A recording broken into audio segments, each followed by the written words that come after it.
Good morning, good evening and good afternoon students. जब भी आप ये वीडियो देख रहे हो, this is C Gunjan Chaudhary, a teacher by passion and a chartered accountant by profession.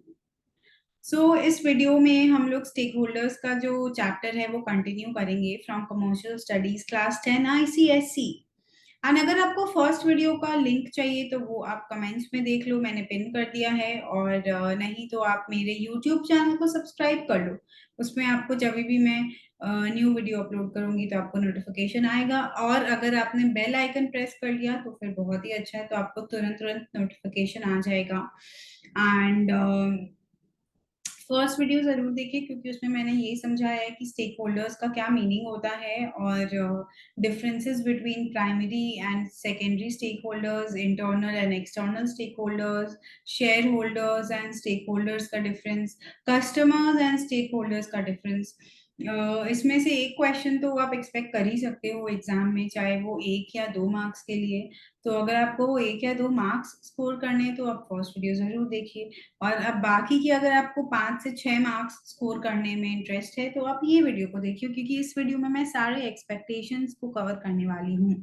तो एक चीज मैं वीडियो स्टार्ट करने के पहले बस ये बता देती हूँ कि क्योंकि मैं एक वर्किंग प्रोफेशनल हूँ और मेरे पास इतना टाइम नहीं हो पाता है कि मैं सारे स्टूडेंट्स को अपना लाइव क्लास दूँ। तो इसलिए मैंने एक नया प्रोडक्ट लॉन्च किया है एंड वो प्रोडक्ट के बारे में आपको जल्दी ही पता चलेगा। बट अगर आप मेरे उस प्रोडक्ट के बारे में जानना चाहते हो तो आप मुझे डीएम करिए, प्लस मैं आगे के वीडियोस में बताऊंगी कि क्या प्रोडक्ट है जैसे जैसे वो डेवलप होगा। एंड अगर आपको लाइव क्लास चाहिए तो जैसे मैंने बोला कि मैं क्रैश कोर्स अक्टूबर से स्टार्ट करूंगी एंड उसके लिए मैं 10 स्टूडेंट्स को ही लेने वाली हूँ। तो अगर आपको एनरोल कराना है तो आप मुझे डीएम करिए, because seats are very limited, I have time जो कि बहुत लिमिटेड है। और नहीं तो आप यूट्यूब से देख लीजिए, कोई इशू नहीं है। अगर आपको डिटेल वीडियोस चाहिए देन प्लीज अप्रोच मी। तो चलिए मैं स्क्रीन शेयर करती हूँ। मैंने ये नया अप्रोच बनाया है जिससे कि मैं आपको मैक्सिमम कंटेंट पढ़ा सकूं in limited time. So that's why मैंने ये हैंड रिटन नोट्स किए हैं बच्चों, जिसमें आप अगर देखोगे तो मैंने पूरे अच्छे से डिस्क्रिप्शन लिखा है, प्लस मैंने जितना भी अपना शॉर्टकट्स और निमोनिक्स था जिसकी वजह से आपको लर्न करने में काफ़ी आसानी होगी, वो सब चीज़ भी मैंने इसमें अच्छे से हाईलाइट करने की कोशिश की है। और अगर आपको ये सारे नोट्स चाहिए तो आप लिंक पे क्लिक करना, तो मैं आपको एक्सेस दे दूंगी। तो चलिए स्टार्ट करते हैं। एक्सपेक्टेशन ऑफ स्टेक होल्डर्स, इसमें से एक क्वेश्चन आता है फॉर 5 मार्क्स, जिसमें आपसे पूछेगा कि what are the expectations of stakeholders. तो what are the expectation of owners, देखिए आप यहाँ पे लिखा है, फर्स्ट है ओनर्स, सेकंड है एसोसिएट्स या कॉम्पिटिटर्स, थर्ड है employees, then we have government, then we have suppliers, creditor and general public और सोसाइटी। तो इसमें से कोई का भी एक पूछ सकते हैं। अब मैं आपको इंटरेस्टिंग चीज दिखाती हूँ। ये जो एम्प्लॉयर्स, ओनर्स, शेयर होल्डर्स या मैनेजर्स, इन चारों में से कोई भी एक का पूछेगा तो इसमें आपको ये ही 5 पॉइंट लिखने हैं। एक बात ध्यान रखिएगा कि आंसर राइटिंग पैटर्न बहुत इंपॉर्टेंट है। और अगर आपको ये 5 मार्क का क्वेश्चन पूछा जाएगा और आपने 5 पॉइंट्स नहीं लिखे बच्चों, तो आपको फिर 5 मार्क्स नहीं मिलेंगे। You need to write 5 points to secure 5 marks. बहुत सारे स्कूल टीचर्स, ट्यूशन टीचर्स बोलते हैं कि नहीं 3 पॉइंट 4 पॉइंट इलाबोरेट करके लिखो, बट एक्चुअली मैंने जितने भी पेपर्स देखे हैं, 5 पॉइंट बच्चे लिखते हैं तो 5 पॉइंट ही मिलते हैं, 5 मार्क्स मिलते हैं, otherwise they and up losing marks and that is not good. तो अब क्योंकि आपको 5 पॉइंट लर्न रहे तो मैंने एक फ्लो में पूरा बनाया है। पहले मैं सिर्फ डायग्राम ही बना के दिखा दी थी, बट क्योंकि ये हैंड रिटन नोट्स है, कॉम्प्रिहेंसिव है, आपको और कुछ पढ़ने की जरूरत नहीं है। आप सिर्फ ये हैंड रिटन नोट्स अगर पढ़ लोगे तो आपको और बुक पढ़ने की भी जरूरत नहीं, क्योंकि ये सारा चीज मैंने बुक से ही लिखा है। प्लस इसमें एडिशनल मैंने थोड़ा सा ड्राइंग बना दिया है, सो दैट थोड़ा सा ये नोट्स थोड़ा सा अट्रैक्टिव रहे और बोरिंग ना लगे एंड लर्न करने में आसानी हो। इसमें शॉर्टकट्स भी इनबिल्ट कर दिए। तो आप अगर देखोगे कि ये मैं हूँ और मैंने एक नया बिजनेस चालू किया है, that is for something XYZ, जो भी बिजनेस चालू किया है, तो उसमें मैंने 1 लाख रुपीज लगाया है। और वो 1 लाख रुपीज मैं कहीं और पे भी लगा सकती थी, बट वो 1 लाख रुपीज से मैंने बिजनेस चालू किया है, और मैं एक्सपेक्ट करती हूँ कि वो प्रॉफिट हो। ऑब्वियसली अगर मैं कोई अपना बिजनेस चालू करूंगी तो मैं सोशल सर्विस के लिए तो नहीं कर रही हूँ, मैं वो कर रही हूँ प्रॉफिट कमाने के लिए। तो उसमें मेरे को प्रॉफिट भी हो जाता है 50,000। तो अब आप सोचो कि एक बंदा अगर बिजनेस चालू करता है तो वो सबसे पहले क्या चाहता है कि उसका जो इंटैक्ट है 1 लाख रुपया है जो मैंने इन्वेस्ट किया है, सबसे पहला वो तो मैं यही चाहूंगी कि वो 1 लाख रुपीज मेरा इंटैक्ट रहे। इंटैक्ट का मतलब सही सलामत रहे, एटलीस्ट वो 1 लाख रुपीज को तो कुछ ना हो। तो फर्स्ट पॉइंट यही है कि सेफ्टी ऑफ कैपिटल कंट्रीब्यूटेड। जो मैंने 1 लाख रुपीज बिजनेस में इन्वेस्ट किए उस टर्म को हम लोग बोलते हैं कैपिटल। उस टर्म को हम लोग बोलते हैं कैपिटल। तो सबसे पहला यही हम लोग सोचते हैं कि सेफ्टी रहे कैपिटल जो भी हमने कंट्रीब्यूट किया है।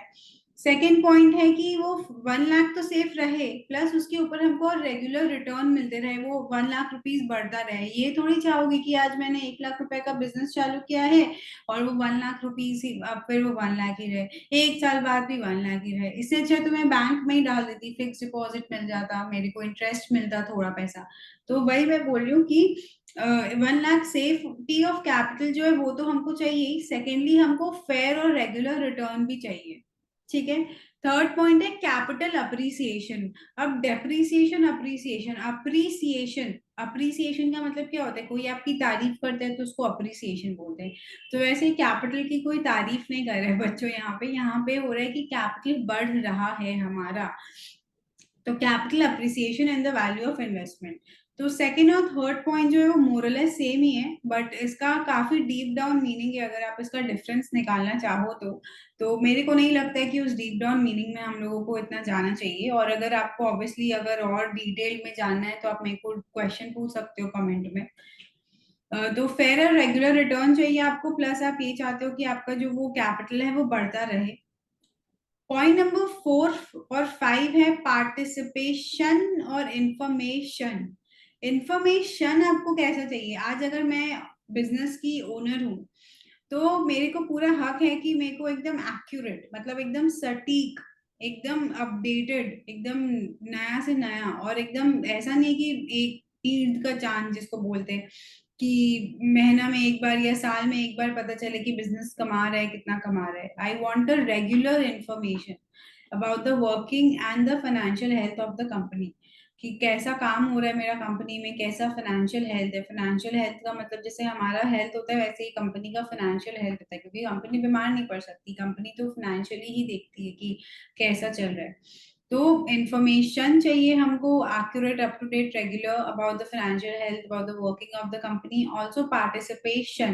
पार्टिसिपेशन का मतलब होता है इक्वल पार्टिसिपेशन चाहिए हमको पॉलिसी डिसीजंस में ऑफ द कंपनी। की आज अगर मैं जैसे शेयर होल्डर हूँ, अगर आप देखोगे ये खाली सिर्फ मालिक के लिए नहीं है, ये जो स्टेक होल्डर्स का ये वाला जो एक्सपेक्टेशन है ये 4 लोगों के लिए। एक है एम्प्लॉयर्स, एक है ओनर, एक है शेयर होल्डर और एक है मैनेजर। तो अगर आप मान लो कि आप शेयर होल्डर हो, जैसे मैंने लास्ट वीडियो में एग्जांपल दिया था जियो फाइनेंशियल सर्विसेज का, जो कि जियो का सिम का मैं शेयर होल्डर हूँ। तो मैं चाहती हूँ कि जब भी कंपनी में कोई डिसीजन लिया जाए तो मैं भी इक्वल पार्टिसिपेशन करूँ। तो इसीलिए मेरे पास एक मेल आता है कि कंपनी का एनुअल जनरल मीटिंग इस दिन होने वाला है, अगर आपको किसी को वोट देना है तो आपको या ये पॉलिसी होने जा रही है तो वोटिंग होगा, अगर आपको आना है तो आप इस जगह पे आइए, या ऑनलाइन वोटिंग कर सकते हैं आप, और आप इक्वली पार्टिसिपेट कर सकते हैं कंपनी का कोई भी जो पॉलिसी डिसीजंस हो रहे हैं उसमें। और नेक्स्ट जो लास्ट पॉइंट है, अगर आप मान लो कि भूल गए, एटलीस्ट एक पॉइंट लर्न करना एक्स्ट्रा हमेशा अच्छा ही होता है, पब्लिक इमेज। तो ऑब्वियसली पब्लिक इमेज तो एक ऐसा होना चाहिए कि I can feel proud of. अब अगर आप विजय माल्या की कंपनी में काम करोगे तो आप थोड़ी ना ऐसा बोल रहे कि मैं विजय माल्या की कंपनी में काम करती थी, या नीरव मोदी। ये दोनों लोग जो है इन्होंने काफी बड़े बड़े स्कैम्स किए इंडियन इंडस्ट्री में, और पैसा लेके लेके पूरा भाग चुके हैं। तो वही अगर आप ऐसा कोई कंपनी में काम करोगे तो आप तो ऐसे गर्व के संग तो नहीं बोलोगे ना, गर्व के संग तो आप कभी बोलोगे, प्राउडली कब बोलोगे आप? जब आपका पब्लिक इमेज, मतलब कंपनी का इमेज काफी अच्छा हो, इज्जतदार हो कंपनी, तब बोलोगे, राइट? तो वही बोल रहे हैं कि public image of the company for which they can feel proud of. So all of these 6 points are the expectation of owners, shareholders, managers, और shareholders, owners, employers, managers, ये चारों लोग हैं। इसको लर्न करने का सबसे पहला तो यही टेक्निक है। आप ऐसे अपना मन से पूछो, अपना दिल से पूछो कि अगर मैं कंपनी में ओनर हूँ, मैंने बिजनेस में कैपिटल इन्वेस्ट किया है, तो सबसे पहले तो मेरे को वो कैपिटल चाहिए ठीक ठाक, वो कैपिटल बढ़ना चाहिए, रेगुलरली रिटर्न मिलना चाहिए, मेरे को इन्फॉर्मेशन पार्टिसिपेशन होना चाहिए, और लास्ट पॉइंट है कि इमेज बहुत अच्छा होना चाहिए कंपनी का। ऐसा नहीं कि कंपनी मैंने चालू किया और कंपनी का फिर नाम डूब जाए, तो मैं एकदम उसका रेपुटेशन मेंटेन करके रखना चाहती हूँ।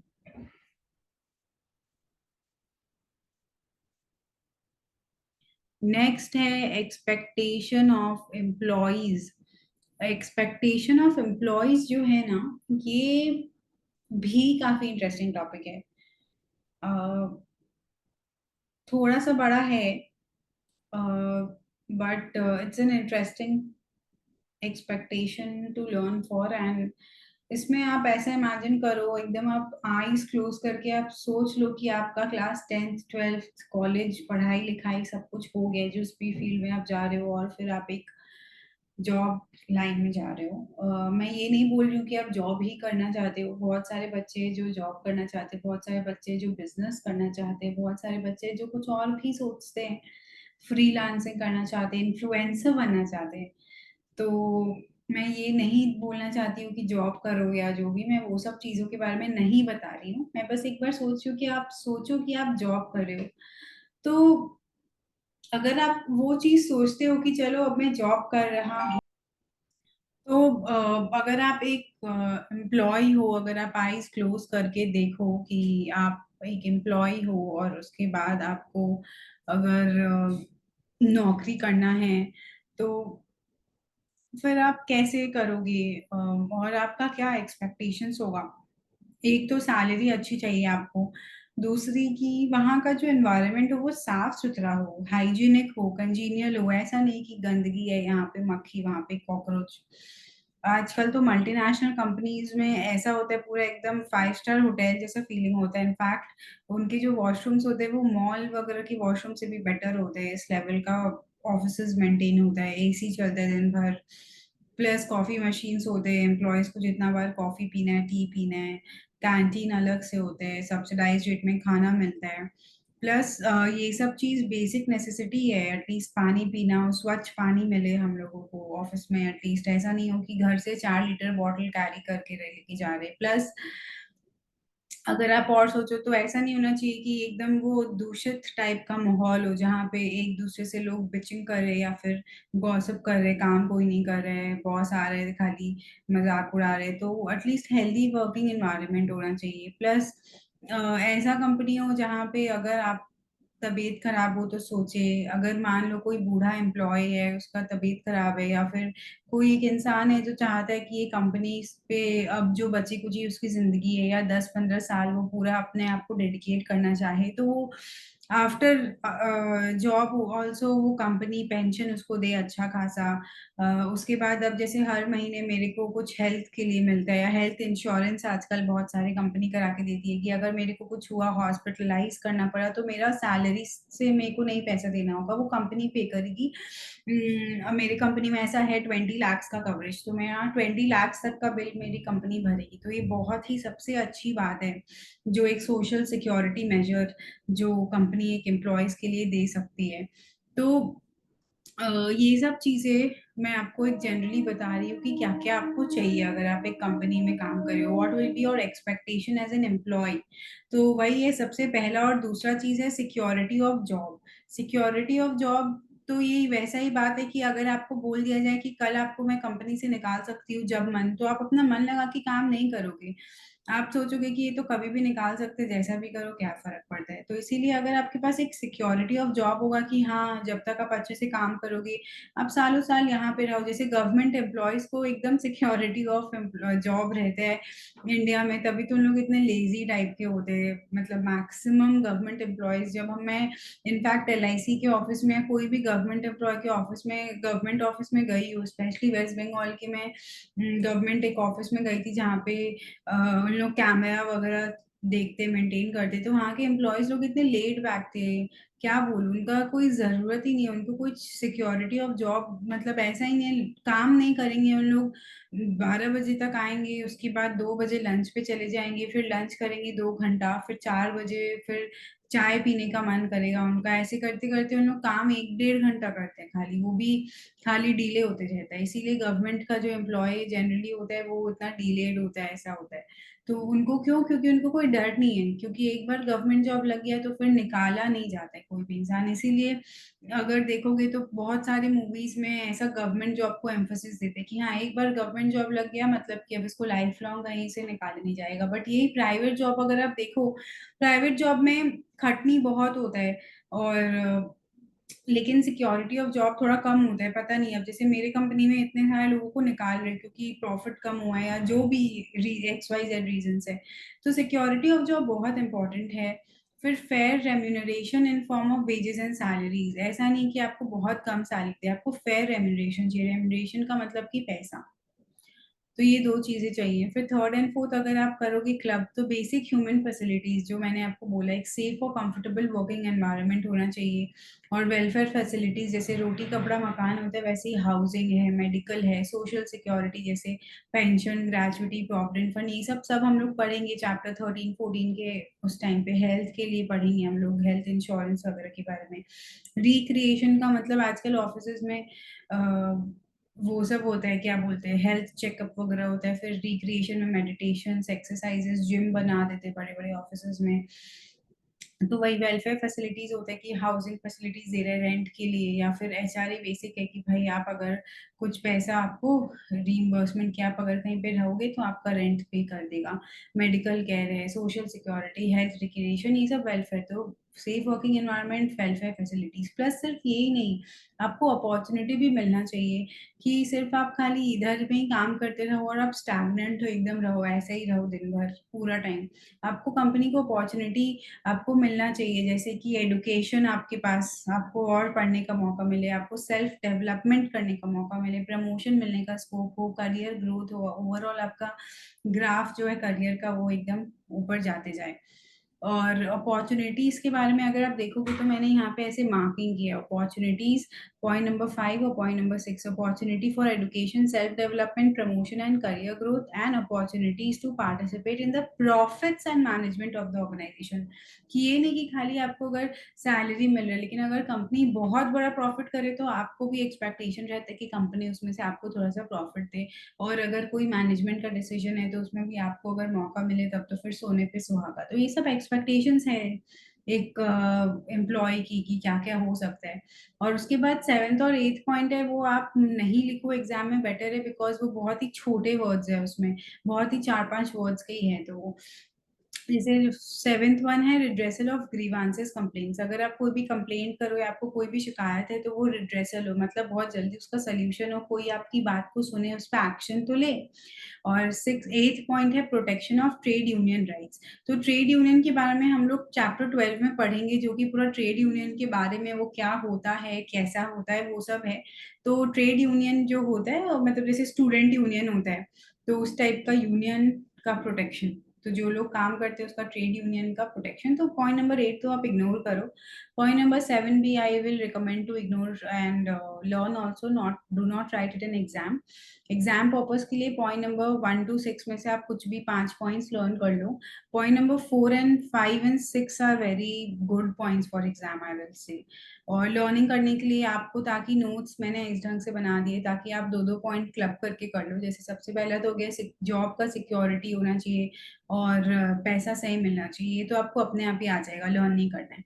उसके बाद थर्ड और फोर्थ पॉइंट में आपको safe and comfortable working environment तो इजीली लर्न हो जाएगा, बट फोर्थ पॉइंट के लिए आपको थोड़ा सा मेहनत करना होगा कि वेलफेयर फैसिलिटीज प्रोवाइड करे, such as housing, medical, social security, health, recreation etcetera. और फिफ्थ और सिक्स पॉइंट के लिए आपको थोड़ा सा लर्न करना होगा, बस अब अपॉर्चुनिटीज लर्न करना है। तो दो अपॉर्चुनिटी, सबसे पहला अपॉर्चुनिटी है एडुकेशन का, खुद का सेल्फ ग्रोथ का, करियर का। और दूसरा है अपॉर्चुनिटी कि मेरे को और पैसा कैसे कमा सकूं मैं, प्रॉफिट्स में पार्टिसिपेट करना है और मैनेजमेंट ऑफ द ऑर्गेनाइजेशन। अभी नेक्स्ट में चलते हैं एक्सपेक्टेशन ऑफ सप्लायर्स। अभी ये जो एक्सपेक्टेशन ऑफ सप्लायर्स है ना बच्चों, ये है बहुत इजी, और इसके लिए मैंने निमोनिक भी बना के रखा है काफी टाइम से, स्विगी। तो अभी स्विगी, अगर आप सोचो स्विगी या जोमेटो फॉर दैट मैटर, अगर आप स्विगी से ऑर्डर प्लेस करते हो तो उसमें क्या होता है, स्विगी से ऑर्डर प्लेस करते हो तो सबसे पहले आप स्क्रॉल करते हो कि आपको क्या खाना है, क्या पीना है, आइसक्रीम खाना है या फिर आपको कुछ कोल्ड कॉफी पीना है या कुछ डिनर खाना है। तो फिर आप देखते हो, इन्फॉर्मेशन लेते हो कि किसमें क्या प्राइस अवेलेबल है, क्या कौन सा नियरेस्ट रेस्टोरेंट है, कौन सा रेस्टोरेंट आपको अभी खाना सप्लाई करेगा। उसके बाद आप प्राइस चेक करते हो कि सच प्राइस में दे रहा है कि नहीं दे रहा है, महंगा है कि सस्ता है। प्लस फिर आपको जब सब समझ में आ जाता है तो आप ऑर्डर प्लेस करते हो। ऑर्डर प्लेस करने के बाद क्या होता है, डिलीवरी होता है। डिलीवरी होने के बाद आप क्या करते हो, पेमेंट करते हो। और पेमेंट करते हो, फिर ऐसे करके तो स्विगी और जोमेटो एकदम रिलेशन आपस में बना ही लेते हैं। आपको मैसेज करते रहते हैं कि हाँ आपने इतना का ऑर्डर प्लेस किया इस साल, आपको इतना का डिस्काउंट मिल रहा है, तो एक रिलेशनशिप बिल्ड होता है। तो वैसे ही सप्लायर्स का एक्सपेक्टेशंस जो है वो हम लोग सिमिलर लाइंस पे लर्न करेंगे। तो ये जो मैंने बोला है ना, information, price, order, delivery, payment, relation, ये सिर्फ एक निमोनिक है जो कि लर्न करने में आपको मदद करेगा। और बुक के हिसाब से अगर आप लर्न करो तो देखो आप बच्चों, मैंने यहाँ पे पॉइंट लिखे हैं, जैसे फर्स्ट पॉइंट फिफ्थ है, मतलब अगर आप बुक में देखोगे तो आपको ये फिफ्थ पॉइंट में मिलेगा। प्राइस से रिलेटेड अगर आप देखोगे तो आपको ये फर्स्ट पॉइंट में मिलेगा। तो अभी अगर हम लोग इसको एक्चुअली मैं एक्सप्लेन करूँ, ये तो मैंने जो स्विगी वाला एग्जाम्पल दिया that was for learning, and I am sure maximum बच्चों को लर्न भी हो गया होगा कि मैम पहले इन्फॉर्मेशन होगा, फिर प्राइस होगा, फिर ऑर्डर प्लेस करेंगे, फिर डिलीवरी होगा, पेमेंट होगा, रिलेशन होगा। बट अब अगर इसको हम लोग इस ऑब्जेक्टिव से लर्न करें कि कैसे हम लोगों का अ, कैसे हम लोगों का पूरा डिटेल्स है, तो उसमें आप देखोगे तो fair price for the supplies. Fair price होना चाहिए कि जो भी सप्लायर कौन होता है, जो कंपनी को गुड सप्लाई करता है।